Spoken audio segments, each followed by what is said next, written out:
Io sono ottimista per naturaleza e per lo tanto sono ottimista, spero bene.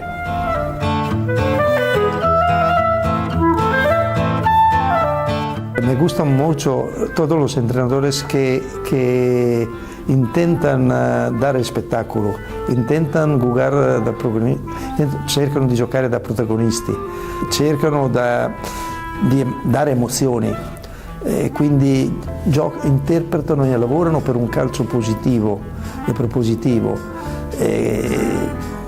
Sicuramente anche i tifosi saranno riconoscenti e li ricorderanno. Devo dire che qui in Inghilterra ce ne sono veramente tanti. የሀገሬው ሰው ኢል ፕሮፌታ ዲ ፉዚኛኖ እያለ ይጠራቸዋል። የፉዚኛኖ ነብይ ማለት ነው። በጣሊያኗ የአስደናቂ ቅርሶችና ጥንታዊ ታሪክ ከተማ የሆነችው ራቬና ውስጥ ነው የምትገኘው ፉዚኛኖ። አብዮተኛ፣ አሸናፊ፣ ታላቅ መሪ፣ ግትር፣ እነዚህ ሁሉ ድርድር ገላጮች ወደ አንድ ስም ይመሩናል። በእርግጥም ፉዚኛኖ እንዲህ ያለውን ታላቅ ሰው ታመጣለች ተብሎ አልታሰበም። ነገር ግን ያልታሰበው ሆነ። የምታታዊው የዚነዲን ዚዳን ወይም ዚዙ ልጅ የአልጄሪያ በረኛ ይሆናል ብሎ ማን አሰበ? ማንም። አስደናቂ የሆነውን የጋላ ፕላሲዲያ መቃብርንና በተዋበ ቅርጻ ቅርጽ የተሰሩ ቤቶችን የያዘችው ራቬና በትንሽዬ መንደሯ ፉዚኛኖ እንደ አውሮፓውያን አቆጣጠር ሚያዝያ 1 ቀን 1946 አስደናቂውን አብዮተኛ ወለደች። ኤሲ ሚላን 442 ዞናል ማርኪንግ እና አብዮተኛ ሁሉም የአንድ ሰው ትሩፋቶች ናቸው። በዓለም ላይ እግር ኳስን የሚወዱና የሚደግፉት ክለብ ያላቸው ቢሊዮኖች ይኖራሉ። እግር ኳስን የሚያውቁና የሚተነትኑ እንዲሁ በሺዎች ይቆጠራሉ። እግር ኳስን የሚከወንበትን መንገድ የቀየሱ ኮሪዮግራፈሮች ግን ጣት ይቆጥራቸዋል። እናም ከሚቆጠሩት ውስጥ ስማቸው በታላቅ ብዕር ተጽፎ ይገኛል። አሪጎ ሳኪ። ሳኪ እያዩ ያደጉት ውብ የማጥቃት እግር ኳስን ነው። የሃንጋሪ ቡዳፔስቱን ኪስፔስቶንቭድን፣ ሪያል ማድሪድን፣ የብራዚልና የኔዘርላንድ ብሔራዊ ቡድንን እንደ ምሳሌ ያነሳሉ።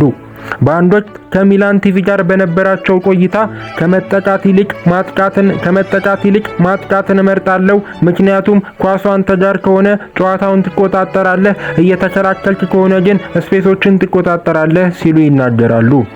በእርግጥም የመረጡትን መንገድ ለማወቅ የእርሳቸውን ሚላን ማየት በቂ ነው። ፕሮፌሽናል እግር ኳስ ተጫዋች አይደሉም። ለረጅም ዓመት የኖሩት በአባታቸው የጫማ መሸጫ ሱቅ ውስጥ በመስራት ነው። ከልጅነታቸው የእግር ኳስ ፍቅር የነደፋቸው ሳኪ የአሰልጣኝነት ሕይወታቸውን በአካባቢያቸው የሚገኘውን ብራካሉጎ የእግር ኳስ ክለብ በማሰልጠን ጀመሩ።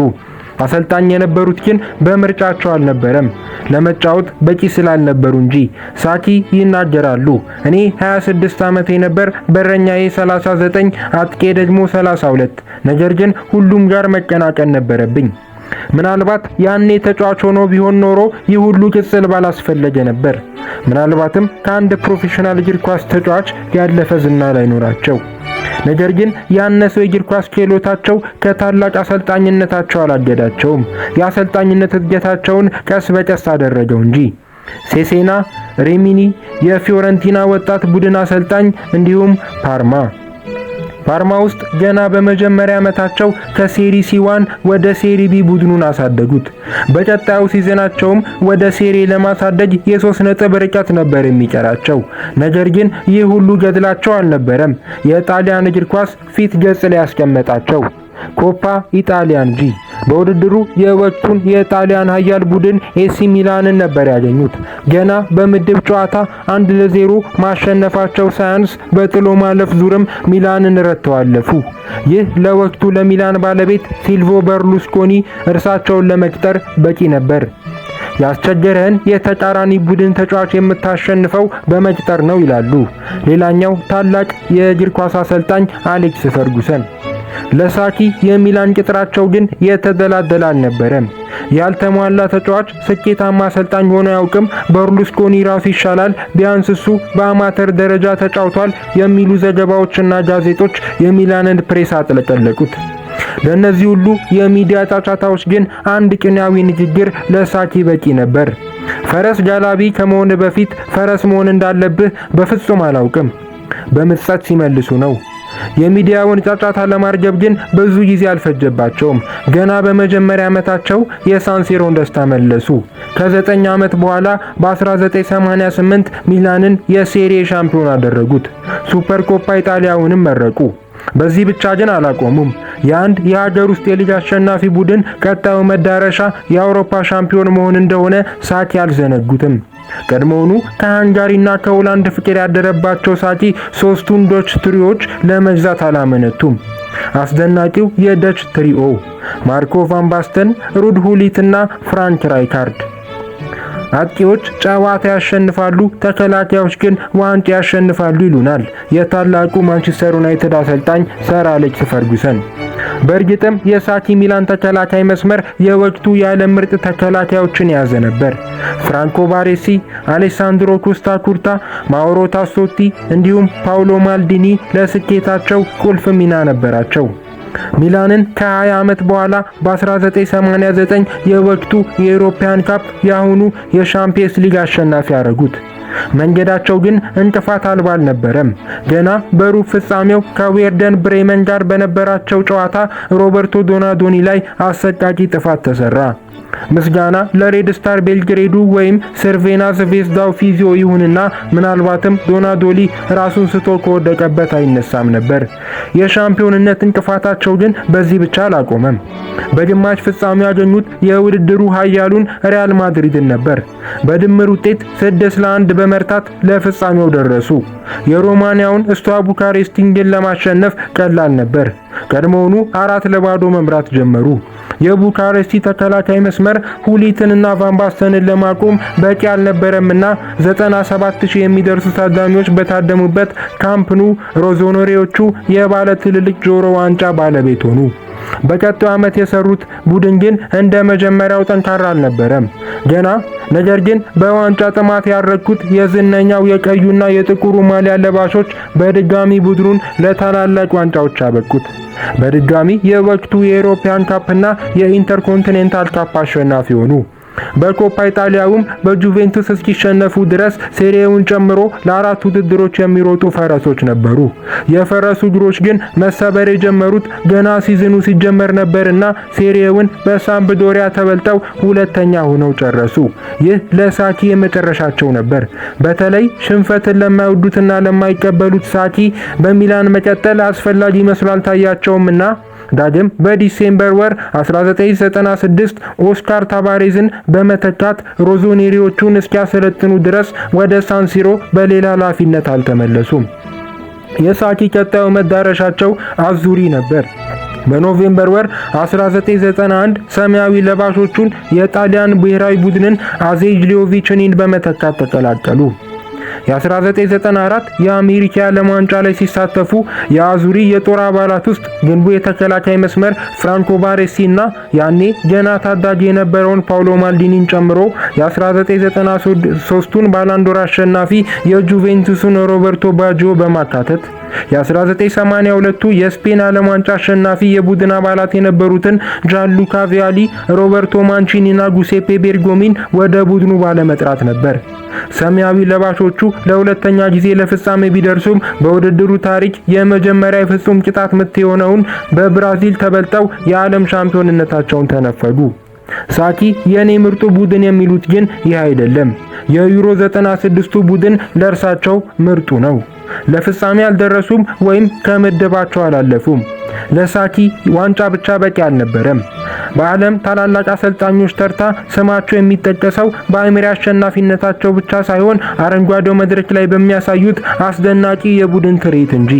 ቀድሞውኑ ወግ አጥባቂ የነበረውን ሊቤሪዮና ሄሌኒዮ ሄሬራን ካቴናቾ ሲተገብር የነበረው የጣሊያን እግር ኳስ ለአዲሱና ዘመናዊ ለነበረው ከኳስ ጋር ፍሰት ያለው በጣም የተደራጀ የ4-4-2 ማጥቃት ከኳስ ውጪ ከኒልስ ሌድሆም የተቀዳውን ዞናል ማርኪንግ ለመተግበር አሻፈረኝ አላለም። ሳኪ የደቾችን ቶታል ቮይትቦል ይወዳሉ። በአንድ ቦታ ስፔሻሊስት ከሚሆኑ ይልቅ ዩኒቨርሳሊስት በመሆን በተለያየ ቦታ መጫወት እንደሚችሉ ተጫዋቾች ያምናሉ።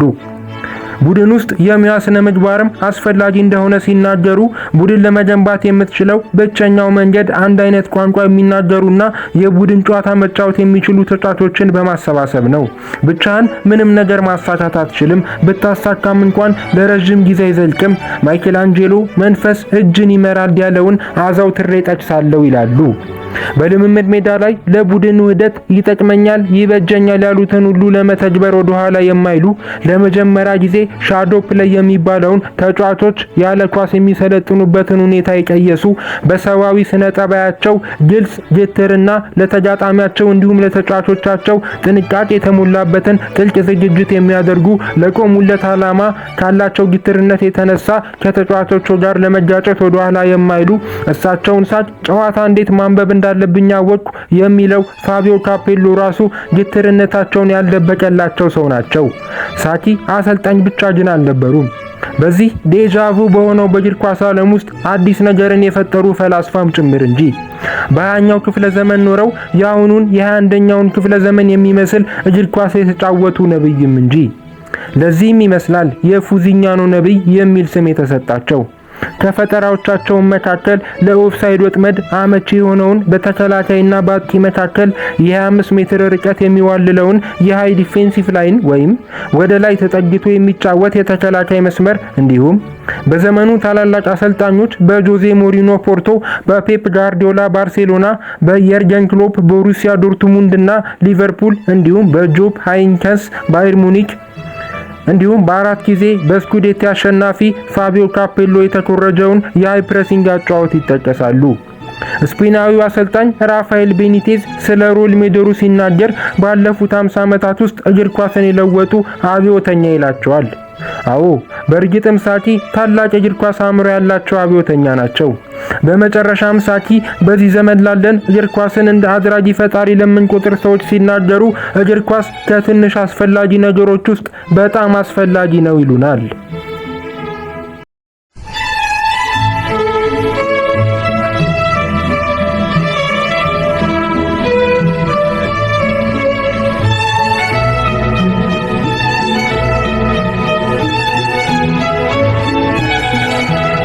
Proseguire, non filtra il pallone, intercettato da Gordillo, toccato a Paco Llorente, il quale viene fermato da Ancelotti che dà Tassotti, da questo a Gullit.